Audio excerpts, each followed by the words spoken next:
الحمدللہ، اللہ تعالیٰ کا لاکھ لاکھ شکر ہے کہ مالک الملک نے اپنی یاد کی توفیق اور موقع عطا فرمایا۔ لاکھوں اور کروڑوں درود حضرت محمد مصطفیٰ صلی اللہ علیہ وآلہ وسلم پر، جن کے طفیل مالک الملک نے یہ مہربانی عطا فرمائی۔ سامعین کرام، قرآن پاک میں اللہ تعالیٰ نے ارشاد فرمایا، اعوذ باللہ من الشیطان الرجیم، بسم اللہ الرحمن الرحیم۔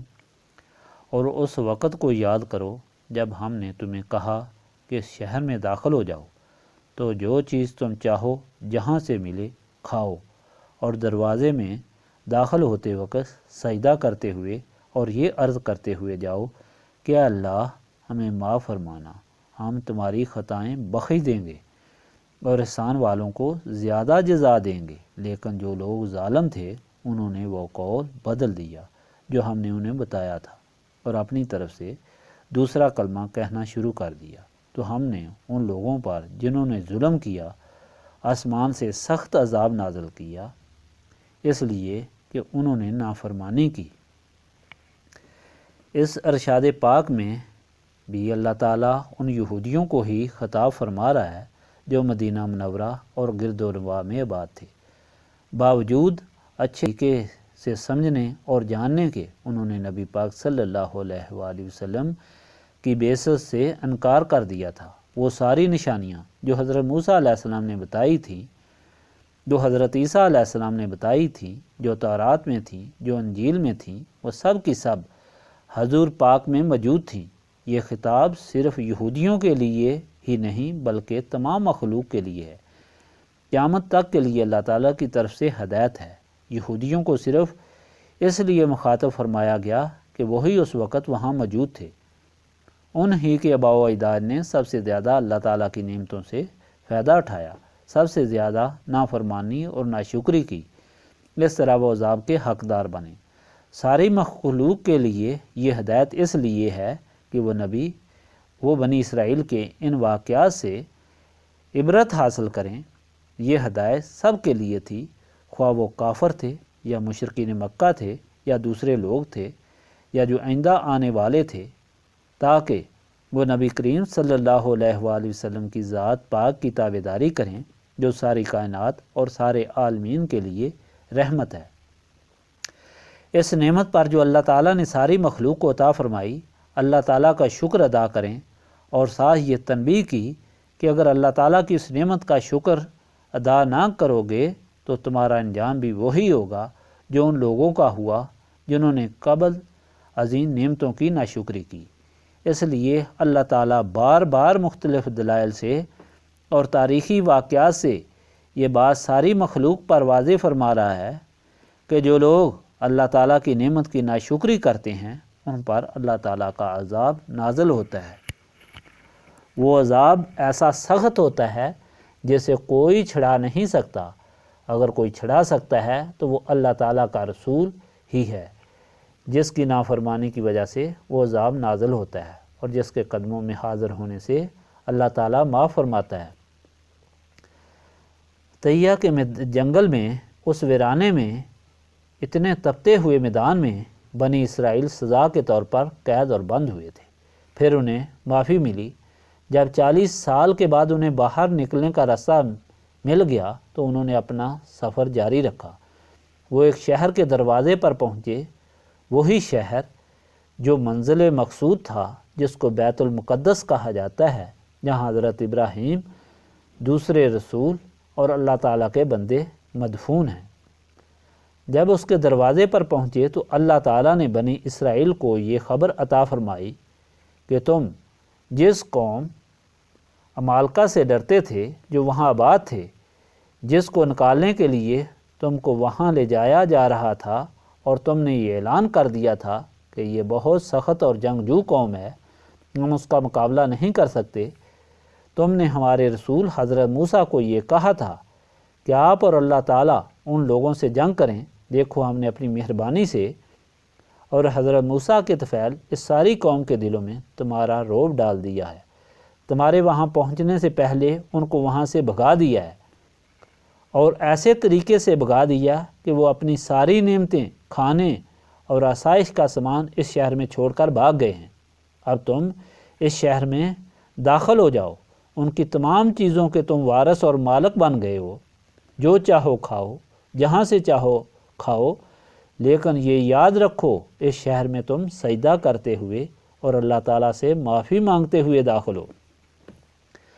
اب یہ بات سوچنے والی ہے کہ سجدہ کس کو کرتے ہوئے اور سجدہ کیوں کرتے ہوئے؟ سجدہ اس لیے کرتے ہوئے کہ وہ شہر اللہ تعالیٰ کے بندوں کا مدفن ہے۔ اس شہر پر اللہ تعالیٰ کی رحمتیں اور برکتیں برس رہی ہیں۔ یہ وہ مقام ہے جہاں داخل ہونے سے انسان گناہوں سے بچ جاتا ہے۔ اس لیے یہ حکم ہوا کہ تم کو جب اللہ تعالیٰ کی اتنی نعمتیں عطا ہوئی ہیں اور اس کے ساتھ ساتھ معافی بھی عطا ہوئی ہے، تو تم اللہ تعالیٰ کی بارگاہ میں سجدہ کرتے ہوئے حاضر ہو، اللہ تعالیٰ کا شکر ادا کرتے ہوئے حاضر ہو۔ یہ بات سمجھنے والی ہے۔ یہ مطلب نہیں تھا کہ آپ ان قبروں کو یا ان لوگوں کو سجدہ کرتے ہوئے داخل ہوں جو وہاں مدفون ہیں۔ اس طرح سجدہ کرنے کا حکم تو یہ شرک میں داخل ہو جاتا ہے۔ کعبہ شریف کی طرف منہ کر کے انسان سجدہ کرتا ہے، وہ کعبہ کے مقام کو سجدہ نہیں کرتا بلکہ کعبہ کے مالک کو سجدہ کرتا ہے۔ دل میں کعبہ کی تعظیم ہوتی ہے کہ یہ اللہ تعالیٰ کا گھر ہے، جس کو اللہ تعالیٰ نے اتنی فضیلت عطا فرمائی ہے کہ ساری مخلوق کو حکم فرما دیا کہ تمہارا سجدہ اس وقت قبول ہوگا جب تم اس کی طرف منہ کر کے سجدہ کرو گے۔ اس لیے کعبہ کی تعظیم کو دل میں رکھ کر جب مالک الملک کو سجدہ کیا جاتا ہے تو وہ اللہ تعالیٰ کی بارگاہ میں قبول ہوتا ہے۔ اس طرح جب اس شہر میں داخل ہونے کا وقت آیا اور حکم ہوا کہ سجدہ کرتے ہوئے داخل ہوں، تو وہ سجدہ اللہ تعالیٰ کی ذات پاک کو تھا، لیکن یہ خیال اور احساس ضروری تھا کہ ہم سجدہ کیوں کر رہے ہیں، کس کو کر رہے ہیں۔ یہ حکم اس لیے ہے کہ اس شہر کی اہمیت اللہ تعالیٰ نے بڑھائی ہے اور یہاں اللہ تعالیٰ کی رحمتیں برس رہی ہیں، یہاں اللہ تعالیٰ کی نعمتیں جاری ہیں، یہاں اللہ تعالیٰ کی مغفرت کے خزانے ہیں جہاں ہم نے پہنچ کر معافی مانگنی ہے۔ یہ سب کچھ کیوں ہے؟ اس لیے کہ اللہ تعالیٰ کے مقبول بندے یہاں مدفون ہیں، جن کی عزت، محبت، تکریم اور غلامی ہر انسان پر واجب ہے۔ اللہ تعالیٰ چاہتا ہے کہ اس کے بندوں اور اس کے رسولوں کی محبت دل میں رکھی جائے، ان کی غلامی اور تابع داری کا خیال ہر وقت دل میں موجود رہے۔ اگر یہ خیال رکھ کر سجدہ کرتے ہوئے داخل ہوگے تو تمہارا سجدہ قبول ہوگا۔ اب یہ بات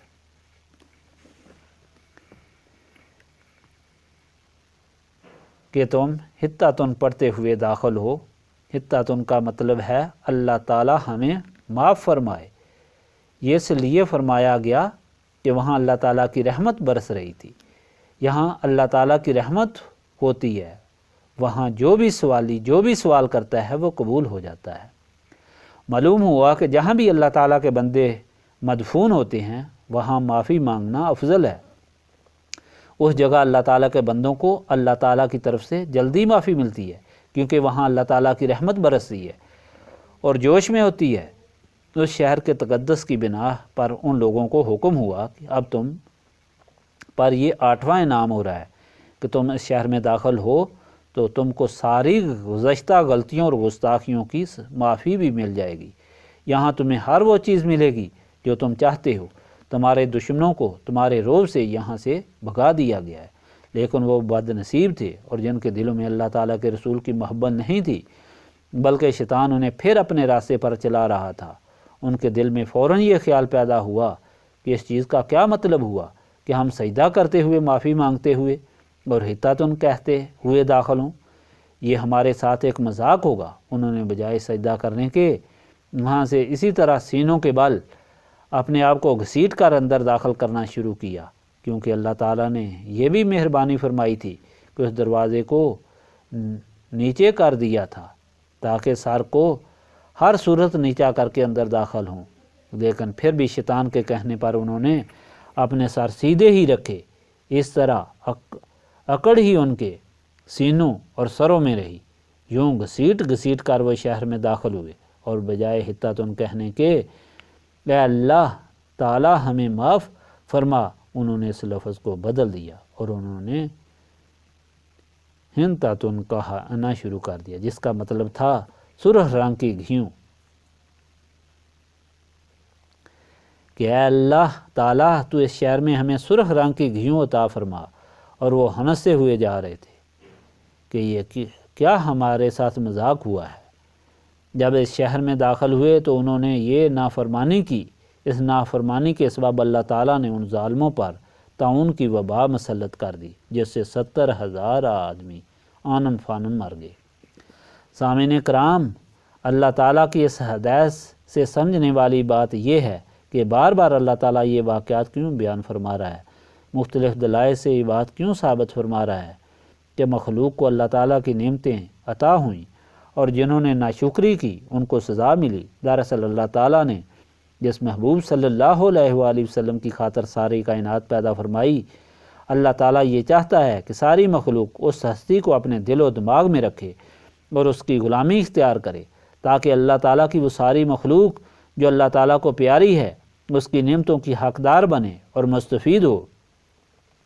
اللہ تعالیٰ ہر طرح سے تاریخی واقعات سے اور دلائل سے لوگوں کو سمجھا رہا ہے کہ نافرمانی مت کرو، جب تم پر کوئی نعمت نازل ہوتی ہے تو اس کا شکر ادا کرو اور اس نعمت کی عزت، تکریم اور تعظیم کرو۔ ساری نعمتوں سے بڑی نعمت وہی ہے جس کے طفیل یہ ساری نعمتیں عطا فرمائی گئیں، جس کا نام محمد مصطفیٰ صلی اللہ علیہ وآلہ وسلم ہے۔ لوگوں، یہ سمجھ لو کہ اللہ تعالیٰ تمہیں نسبت رسولی صلی اللہ علیہ وآلہ وسلم کا سبق دے رہا ہے کہ نسبت رسولی صلی اللہ علیہ وآلہ وسلم رکھنے سے ہی تم اللہ تعالیٰ کی نعمتوں کے حقدار ہو سکتے ہو۔ یہ وہ نسبت ہے جس کے لیے اول العزم پیغمبروں نے دعائیں کیں، جس کے لیے انہوں نے تم کو نصیحتیں اور وصیتیں کیں کہ اگر تم اللہ تعالیٰ کی نعمتیں چاہتے ہو تو آخر الزمان نبی صلی اللہ علیہ وآلہ وسلم کی نسبت کو حاصل کرنا، پھر تم اللہ تعالیٰ کی نعمتوں کے حقدار ہو جاؤ گے۔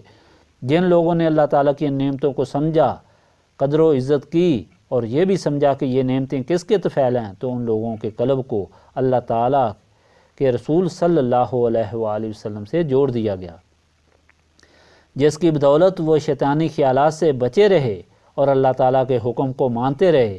وہ اللہ تعالیٰ کے رحم و کرم میں داخل ہو گئے۔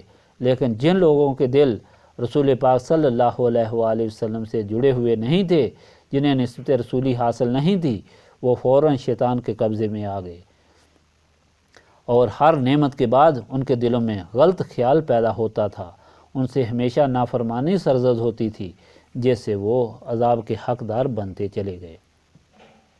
اگر نبی پاک صلی اللہ علیہ وآلہ وسلم کے غلاموں کی تاریخ دیکھی جائے تو یہ بات واضح ہوتی ہے کہ حضور پاک صلی اللہ علیہ وآلہ وسلم کے جتنے غلام تھے، ان کی نسبت نبی پاک صلی اللہ علیہ وآلہ وسلم سے ایسی تھی کہ ان کے دل میں کوئی غلط خیال آ ہی نہیں سکتا تھا۔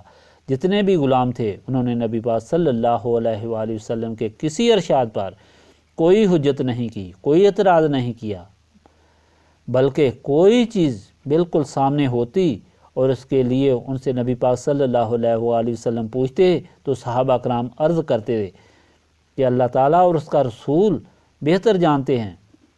کبھی کسی صحابی نے یہ جواب نہیں دیا کہ اس طرح ہے یا اس طرح ہے، ہمیشہ یہی عرض کرتے کہ اللہ تعالیٰ اور اس کا رسول صلی اللہ علیہ وآلہ وسلم بہتر جانتے ہیں۔ جس کی کیا وجہ تھی؟ اس کی وجہ یہ تھی کہ وہ شیطان کے حملوں اور ورگلانے سے محفوظ تھے۔ وہ شیطان و نفس کے حملوں سے اس لیے محفوظ تھے کہ ان کے دلوں میں نسبت رسولی صلی اللہ علیہ وآلہ وسلم تھی۔ نسبت رسولی صلی اللہ علیہ وآلہ وسلم میں ایک ایسی ڈھال ہے جو شیطان کے ہر حملے کو روکتی ہے، اور شیطان کا حملہ کوئی اثر نہیں کرتا۔ وہ لوگ جو نسبت رسولی صلی اللہ علیہ وآلہ وسلم رکھتے تھے، وہ نبی پاک صلی اللہ علیہ وآلہ وسلم کے ہر ارشاد پر مر مٹنا، ماں باپ، مال و متال، وطن کو قربان کرنا اپنی سعادت سمجھتے تھے۔ نبی پاک صلی اللہ علیہ وآلہ وسلم کے غلاموں کی زندگی ایسے درخشاں واقعات کا مرقع تھی۔ حضرت سلیمان فارسی جو یائے حق تھے، وہ اصفہان میں پیدا ہوئے۔ وہ ایک بہت امیر سردار کے گھر میں پیدا ہوئے۔ باپ کے اکلوتے بیٹے تھے۔ باپ ان سے بہت محبت کرتا تھا، ہمیشہ اپنی آنکھوں کے سامنے رکھتا تھا، انہیں مجوسیت کی تعلیم بھی دلواتا رہتا تھا۔ ایک دن اس کو خیال آیا، چونکہ یہ میری چیزوں کے مالک وارث ہیں، لہذا ان کو بھیجوں تاکہ یہ اپنی زمینوں کا جائزہ لیں۔ حضرت سلیمان فارسی دیکھنے کے لیے گئے تو انہوں نے باہر ایک گرجا دیکھا، اس میں داخل ہو گئے۔ دیکھا عیسائی بیٹھے ہوئے بڑے خلوص و محبت سے عبادت کر رہے تھے۔ ان کے دل میں اللہ تعالیٰ سے ان کی عبادت کے طریقے سے محبت پیدا ہوئی۔ انہوں نے سوچا یہ کتنا اچھا طریقہ ہے، یہ اپنے اس مالک کو جس نے انہیں پیدا فرمایا ہے بہت خلوص محبت سے یاد کر رہے ہیں۔ وہ اسی محبت میں بیٹھے رہے۔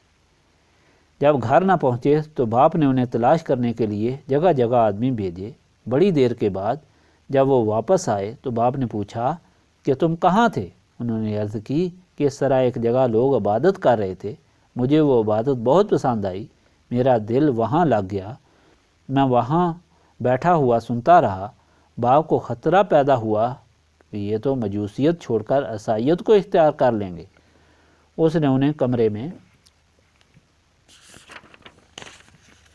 بند کر دیا اور پاؤں میں بیڑیاں ڈال دی، منع کر دیا کہ آج کے بعد تم کہیں نہیں جا سکتے۔ لیکن جس پر اللہ تعالیٰ کی مہربانی ہوتی ہے اور جو اللہ تعالیٰ کا راستہ چاہتا ہے، اللہ تعالیٰ ضرور اسے اپنا راستہ دکھاتا ہے، خواہ اس کے پاؤں میں بیڑیاں ہوں یا اس کے راستے میں دیواریں ہوں، آگ جلتی ہو یا دریا ہو، لیکن اللہ تعالیٰ ضرور اسے اپنا راستہ دکھاتا ہے۔ یہ اللہ تعالیٰ کا وعدہ ہے۔ اللہ تعالیٰ فرماتا ہے اور جو ہمارے راستے میں کوشش کرتے ہیں ہم ضرور انہیں اپنا راستہ دکھاتے ہیں، اور بے شک اللہ تعالیٰ نیکوکاروں کے ساتھ ہے۔ ایک دن حضرت سلیمان فارسی کو پتہ چلا کہ ایک قافلہ شام کی طرف جا رہا ہے۔ وہ بھی کسی طریقے سے چھپ کر بھاگ کر قافلے کے ساتھ ہو لیے۔ جب شام پہنچے تو انہوں نے وہاں جو گرجا دیکھا اس میں داخل ہو گئے اور پادری کے ساتھ مل کر انہوں نے عبادت شروع کر دی۔ کچھ عرصے کے بعد پادری مر گیا۔ حضرت سلیمان فارسی نے جو لوگوں کو بتایا کہ یہ پادری بہت گمراہ آدمی تھا، یہ جو باتیں کرتا تھا اس کا عمل اس سے بالکل مختلف تھا، میں تو اللہ تعالیٰ کو یاد کرتا ہوں لیکن یہ آدمی غلط تھا، اور اس کی ساری حرکات لوگوں کو بتا دیں۔ لوگ غصے میں آ گئے۔ اس پادری کو انہوں نے جلا دیا اور اس کی راکھ کو دفن کیا۔ اس سے پہلے اس کو سولی پر لٹکایا اور اس کو پتھر مارے اور اس کو ذلیل کر کے دفنا دیا۔ جب اس کا خاتمہ ہو گیا تو اس کی جگہ دوسرا پادری اس گرجے میں آیا۔ وہ بہت ہی نیک اور اچھا آدمی تھا۔ حضرت سلیمان فارسی پھر اس کے ساتھ عبادت کرتے رہے اور عیسائی بن گئے۔ جب وہ پادری مرنے لگا تو حضرت سلیمان فارسی نے پوچھا کہ اب میں کہاں جاؤں کہ میں اللہ تعالیٰ کی معرفت حاصل کر سکوں، اللہ تعالیٰ کی رضا حاصل کر سکوں؟ اس پادری نے کہا کہ تم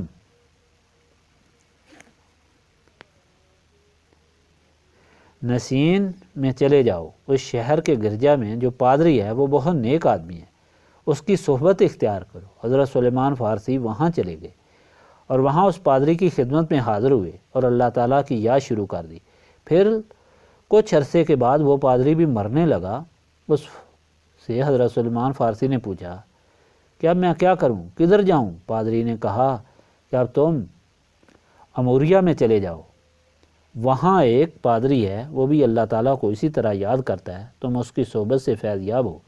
چانتے حضرت سلیمان فارسی وہاں چلے گئے اور عبادت کرتے رہے۔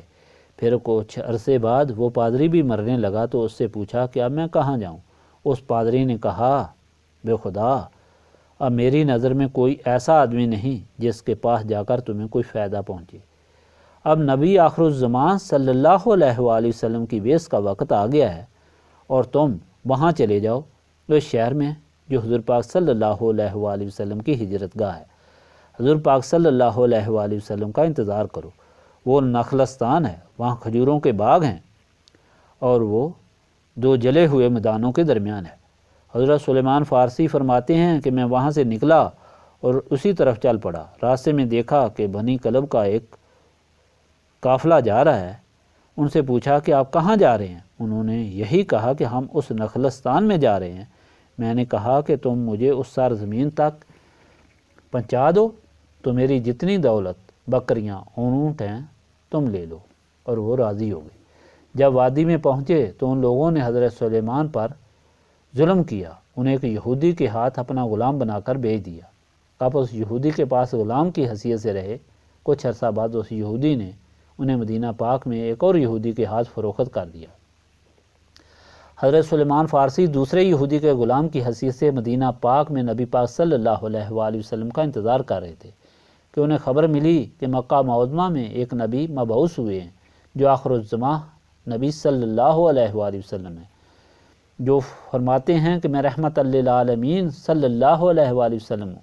حضرت سلیمان فارسی فرماتے ہیں کہ میں یہ سن کر بے چین ہو گیا، غلام تھا، کسی صورت نکل نہیں سکتا تھا، اب انتظار میں تھا کہ جب حضور پاک صلی اللہ علیہ وآلہ وسلم ہجرت فرما کر یہاں تشریف لائیں گے تو میں خدمت پہ حاضر ہوں گا۔ کچھ عرصے کے بعد میں کھجور کے درخت پر چڑھا ہوا تھا، مالک کے لیے کھجوریں توڑ رہا تھا اور نیچے میرا مالک کھڑا تھا کہ ایک یہودی آیا۔ اس یہودی نے کہا کہ ستیہ ناس ہو اوس اور خزرج کا کہ ایک مسافر کو پکڑ کر لے آئے ہیں، کہتے ہیں کہ یہ نبی آخر الزمان صلی اللہ علیہ وآلہ وسلم ہے اور سب ان پر فدا ہوئے پھر رہے ہیں۔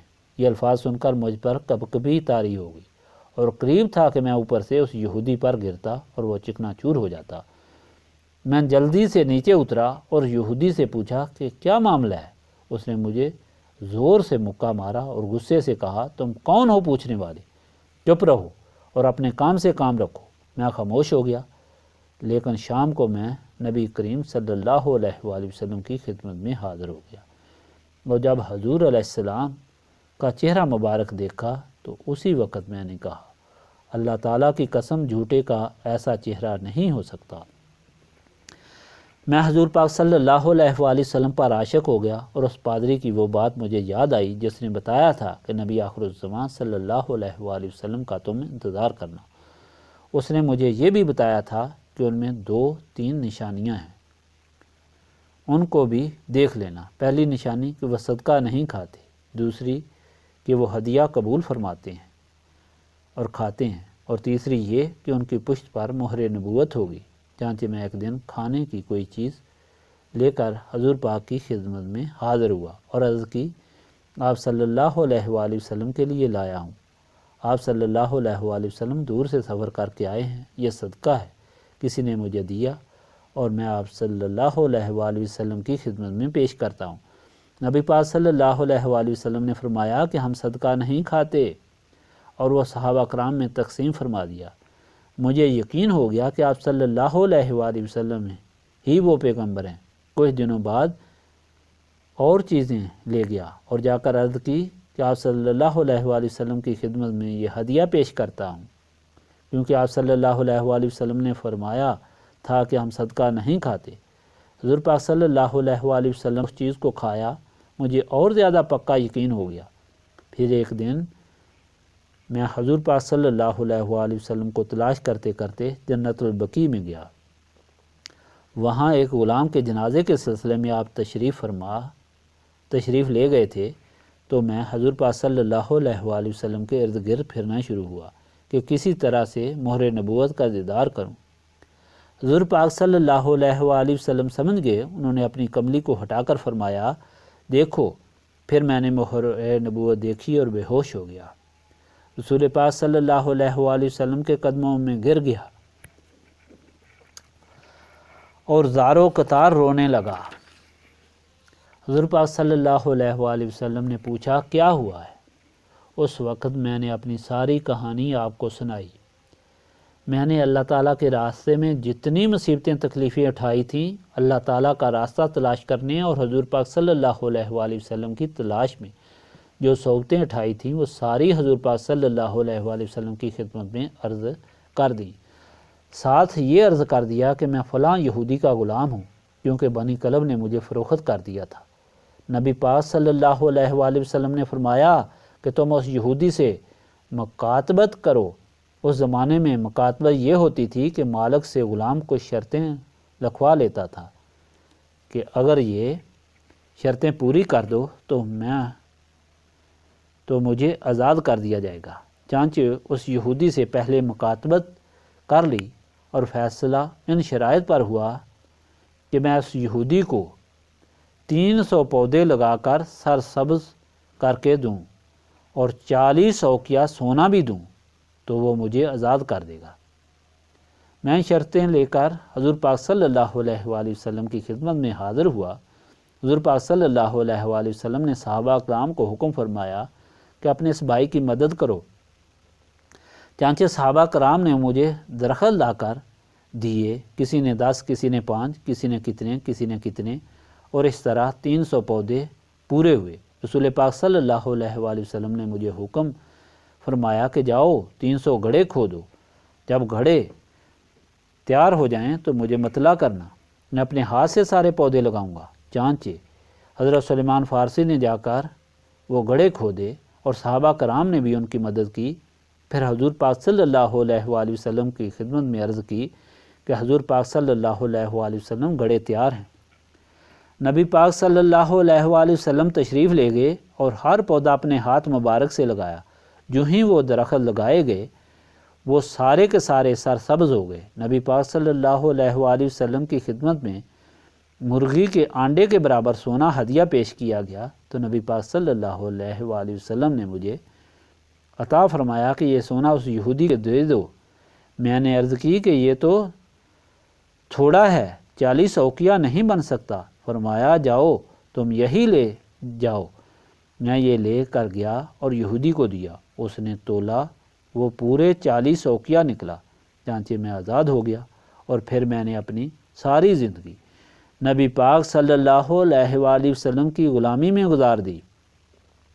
اب دیکھنے کی چیز یہ ہے کہ جس شخص کے دل میں اللہ تعالیٰ کی صحیح اور سچی محبت تھی، جو اللہ تعالیٰ کے رسول صلی اللہ علیہ وآلہ وسلم سے غائبانہ نسبت رکھتا تھا، پھر حاضر بھی ہو گیا اور اسے مکمل نسبت حاصل ہو گئی، اس کا راستہ کسی چیز نے نہیں روکا، کسی مقام پر شیطان نے، کسی خوف، کسی محبت نے اس کو اللہ تعالیٰ کے راستے سے نہیں روکا، اور یہ شخص اپنی مراد کو پہنچ گیا۔ اس لیے پہنچ گیا کہ اس کے دل میں سچی نسبت اور سچی محبت تھی۔ یہ نبی پاک صلی اللہ علیہ وآلہ وسلم کے غلاموں کا حال تھا۔ حاضرین مجلس، یہ واقعہ بیان کرنے کا مقصد صرف یہ ہے کہ وہ لوگ جو چاہتے ہیں کہ ان کی دنیا اور آخرت سنور جائے، دونوں جہانوں کی شرمندگی غموں سے نجات حاصل ہو، دونوں جہانوں کی خوشیاں حاصل ہوں، تو ان کو یہ قیمتی دولت نسبت رسولی صلی اللہ علیہ وآلہ وسلم حاصل کرنی چاہیے۔ اس کے لیے کہ موت کا کوئی اعتبار نہیں کہ کس وقت آ جائے۔ شیطان جو دل میں یہ خیال پیدا کرتا ہے کہ کچھ عرصہ بعد میں اللہ تعالیٰ کی عبادت کر لوں گا، یہ کام کر لوں تو پھر نماز پڑھ لوں گا، یہ کر لوں تو پھر روزہ رکھ لوں گا، یہ ساری باتیں شیطان کی طرف سے ہوتی ہیں۔ آگاہ اپنی موت سے کوئی بشر نہیں، سامان 100 برس کا اور پل کی خبر نہیں۔ موت ایک ایسی چیز ہے جس کی کوئی دوا اور کوئی تدبیر نہیں، جس کو کوئی حکمت، دولت اور جائیداد روک نہیں سکتی۔ بادشاہ، غلام، امیر، غریب، پہلوان، کمزور، ہر آدمی پر موت نے وارد ہونا ہے۔ جالینوس بہت بڑا حکیم گزرا ہے۔ جب مرنے لگا تو اس نے اپنے شاگردوں کو 2 گولیاں دی اور کہا کہ جب میں مر جاؤں تو ایک گولی کو لوہے کے ٹکڑے پر رکھنا، دوسری گولی کو پانی کے گھڑے میں ڈال دینا اور پھر اس کو توڑ دینا۔ جب جالینوس مرا تو شاگردوں نے اسی طرح ایک گولی لوہے پر رکھی، جو ہی وہ لوہے پر رکھی تو لوہا پگھل کر پانی بن گیا، اور دوسری گولی کو گھڑے میں ڈالا، جب اس گھڑے کو توڑا تو وہ پانی پتھر بنا ہوا تھا۔ گویا شاگردوں پر اس نے ثابت کیا کہ میں اتنا بڑا حکیم ہوں کہ لوہے کو پانی کی طرح پگھلا سکتا ہوں، پانی کو پتھر لوہا بنا سکتا ہوں، لیکن میں بھی اپنی موت کو نہیں روک سکا۔ موت ایک اٹل حقیقت ہے، اللہ تعالیٰ کی یہ حکمت ہے اور اللہ تعالیٰ کی طرف سے ایک سبق ہے کہ جس بیماری کا حکیم یا ڈاکٹر ہوتا ہے اسی بیماری سے وہ مرتا ہے۔